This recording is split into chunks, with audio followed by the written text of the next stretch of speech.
We need to talk about the hangover. You remember the party, right? 2018, Yeah. the Farm Bill passes, industrial hemp is legalized, and all of a sudden, we're in the middle of this massive green rush. It was an absolute fever pitch. I mean, people were clearing acres of land who had never grown a cash crop in their lives. It felt like this plant was going to save the American family farm, replace all our plastics, and, cure our anxiety. The projections were astronomical. Everyone thought they were standing on a gold mine. But if you look at the data we have now, especially this new research from 2025 by Virginia Moore and her team, the party didn't just end. No. The police came and shut it down. That is a very polite way of putting it. The crash was brutal. I mean, the numbers in this report are just staggering. By 2022, just 4 years after that legalization party, U.S. hemp acreage dropped 45%. Right. But the killer stat is the value. The total value of the crop dropped by 71% in a single year. 71%. I mean, that's not a market correction. It's an implosion. It really is. And that's why this paper, Building a Resilient Organic Hemp Industry, is so important right now. They went into the field, literally. Right. They surveyed 140 organic growers and sat down with industry insiders to figure out, what went wrong and maybe more importantly, can we even fix it? And we are focusing on the organic growers today. Yeah. These are the folks trying to do this without the safety net of synthetic chemicals, which just adds a whole other layer of complexity. It's like playing the game on hard mode. So before we get into the nightmare of trying to sell this stuff or, the pests that are eating it, who is actually left standing? Who are these farmers brave enough or maybe crazy enough to stick with it? Well, the demographic profile is fascinating because it's a total paradox. These aren't kids. The average age is 52. Okay. They are experienced farmers. We're talking an average of 21 years working the land. They know tractors, they know soil, they know weather. So they're veterans. They are veterans of farming, but they are absolute rookies at hemp. The median experience growing this specific plant, only 4 years. Wow. So you have people who know agriculture inside and out, but they're dealing with a crop that is functionally brand new to the modern American system. That feels like a dangerous gap. You have all the confidence of experience, but you're working with a plant that doesn't behave like corn or soybeans. Exactly. And the survey shows they're already shifting their strategy. Back in 2019, it was all CBD. I mean, 77% of these growers are still in the cannabinoid game. For the wellness market, right. Yeah, that's where it all started. But there is this massive pivot happening. About 30% of them are trying to move toward fiber and grain. So this is that shift from wellness drops to what? Industrial building blocks. Right. Growing the stalks for textiles or construction. Ideally, yes. But that pivot is walking them right into the single biggest problem identified in this study. They call it the market maze. I saw that. 73% of the farmers ranked marketing and sales as very or extremely challenging. It was their #1 complaint. But I have to ask, isn't selling your product always the hard part of business? Yes, but What makes hemp so different? Imagine you decide to grow tomatoes. You know that if you grow a nice red tomato, there's a grocery store, a ketchup factory, or a farmer's market that knows what a tomato is and has a price for it. right, the infrastructure exists. For hemp, it simply doesn't. And this is that chicken and egg problem the authors keep talking about. It is the defining economic trap of the entire industry.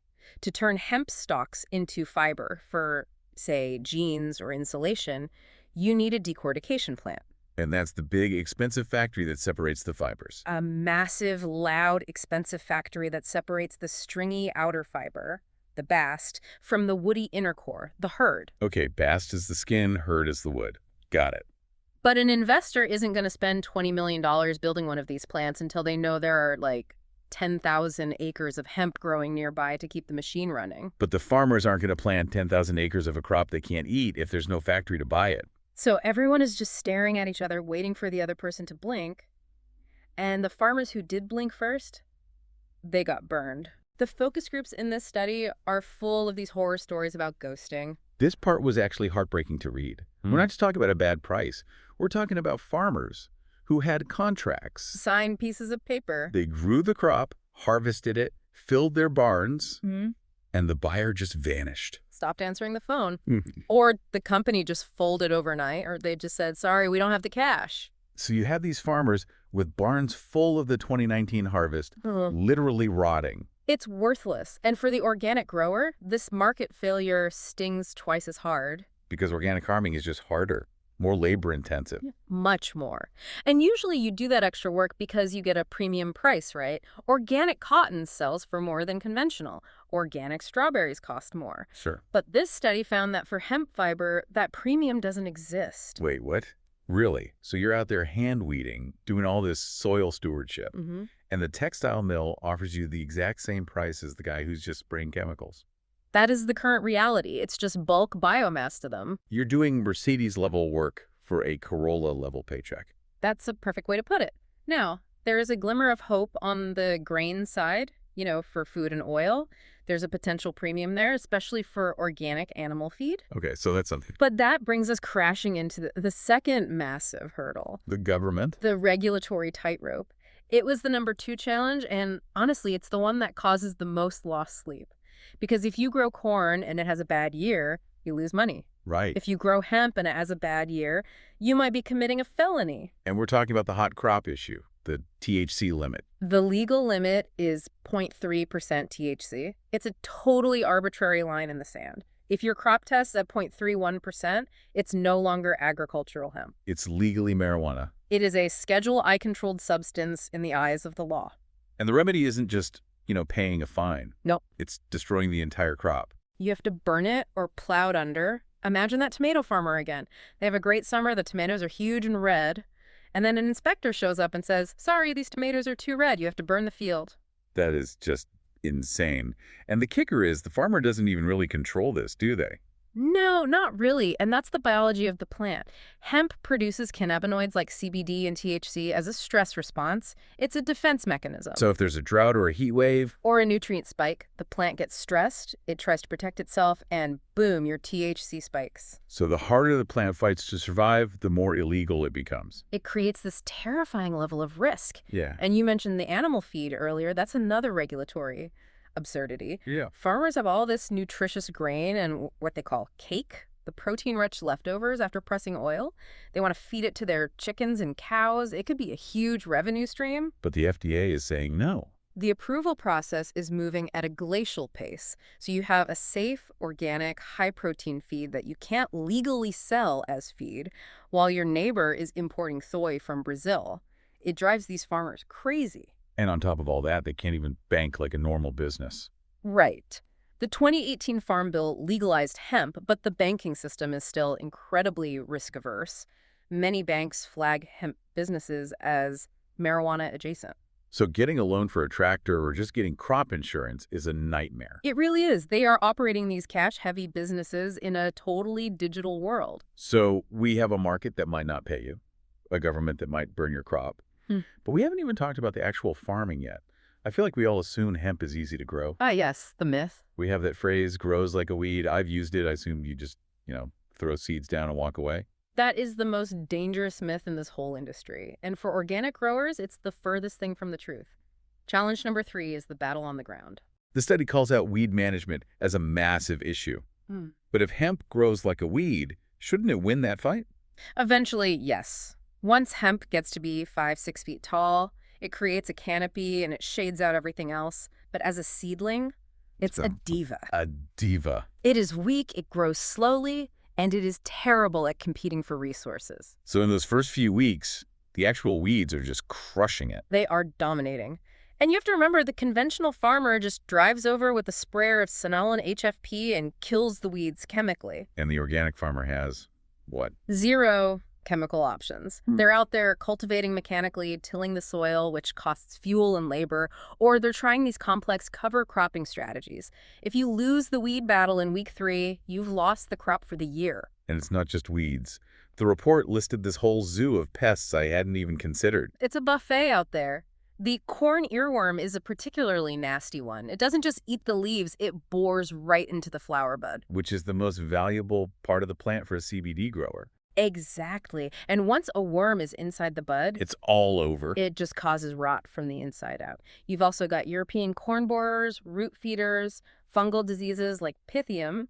In an organic system, you can't just blast the field with a fungicide. You have to manage the entire ecosystem. It's a level of skill that's way higher than throwing seeds in the ground. It's a different universe. And The part of the agronomy section that really stressed me out was what happens after you harvest. You get the plant out of the field, you think you've won, and then a clock starts ticking. A drying bottleneck. I saw that. 66% of farmers list this as a major challenge. Because hemp biomass is full of water. You have to Right. get that moisture content down immediately. If you don't, you get mold. And mold isn't just, cut off the bad spot. No. Mold produces mycotoxins. These are toxic compounds.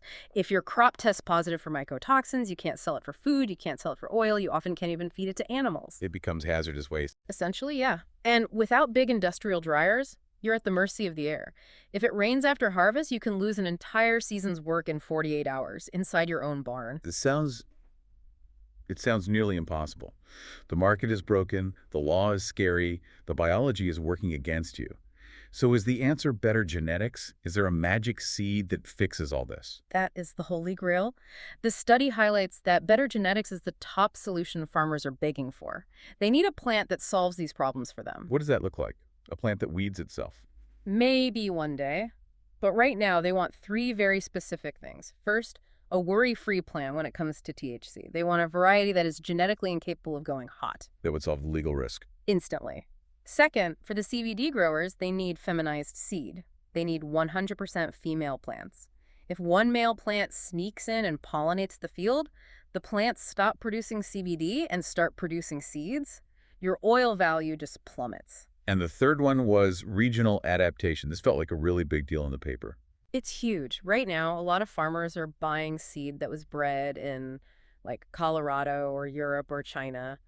But plants respond to latitude, specifically the length of the day. It's called photoperiodism.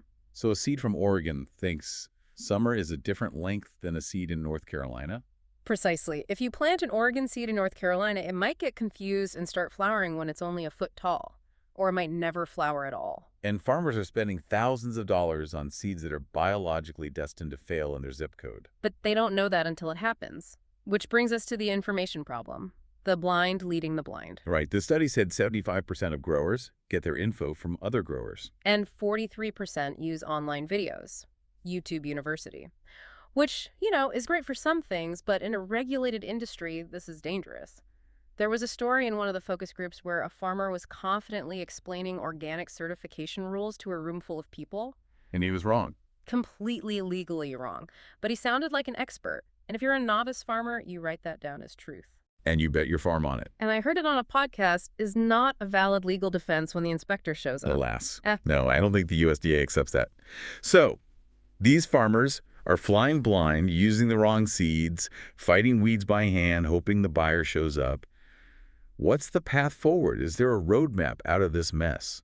The authors lay out 7 recommendations, but they really boil down to professionalization. They want enterprise budgets, which are basically tools to help farmers do the real math on costs before they plant. So they know that organic weeding is going to cost $500 an acre before they commit. Exactly. No more guessing. They also want organic-specific weed and pest guides from universities. They want the extension services to step up so farmers aren't relying on YouTube comments. Right. And they want to fix the bad actor problem in the supply chain with better contracts and enforcement. It feels like the industry is just trying to grow up. I love the analogy that the hemp industry is currently a toddler. Think about it. It's walking, it's growing really fast, it has a ton of energy, but it has no coordination. It knocks things over, it hurts itself, it cries for no reason. And it needs a parent? It needs structure. It needs guardrails. We're trying to bridge the gap between the Wild West of 2018, all hype and chaos, and a boring, standardized, resilient agricultural sector. Boring sounds pretty good after hearing about the crashes. Boring is profitable. Boring means standard grades for fiber, standard testing for THC, and reliable contracts. That's how you build an industry that lasts 100 years. So bringing this back to the person listening, if they aren't planning to buy a tractor and start growing hemp, why does this matter? What's the bigger picture here? Well, the bigger picture is we want the benefits of hemp. We want the carbon sequestration, the biodegradable plastics, the sustainable textiles. But those things don't just appear by magic. They require a supply chain. You can't have sustainable products without sustainable businesses. Exactly. If the organic farmer can't make a living, if they get crushed by the market maze or the regulatory risks, then they stop growing it. And if they stop growing it, the Green Revolution is just a marketing slogan. It leaves us with a really provocative question, I think. We've been hearing for years that hemp is going to replace cotton or replace soy for animal feed. But looking at all these hurdles, the lack of factories, the legal risks, the agronomy nightmares, Yeah.